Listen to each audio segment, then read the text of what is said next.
मौलाना तारिक जमील के बेटे आसिम जमील की अफसोसनाक मौत। मरहूम के बड़े भाई ने खुदकुशी कहा तो चचा ने हादसा करार दे दिया, लेकिन आखिर हकीकत क्या थी? मारूफ मजहबी स्कॉलर और आलिम दीन मौलाना तारिक जमील के बेटे की अचानक मौत के बाद मुख्तलिफ अफवाहें फैलने लगी। मामले की तस्दीक किए बगैर लोगों ने उसे कत्ल करार दिया, लेकिन बाद में मौलाना तारिक जमील के बड़े बेटे की जानिब से एक वजाहती वीडियो जारी की गई, जिसमें कहा गया कि उनकी मौत कत्ल नहीं बल्कि खुदकुशी थी, क्योंकि आसिम जमील बचपन से शदीद डिप्रेशन की बीमारी का शिकार थे।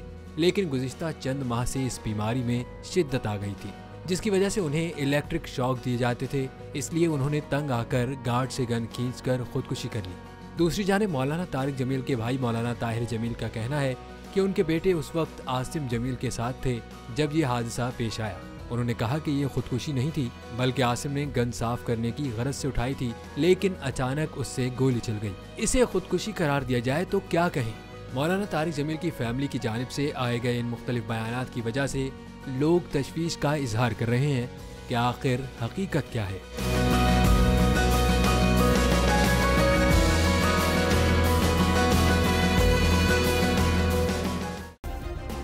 सब्सक्राइब करें और बेल दबाएं ताकि कोई खबर रह न जाए।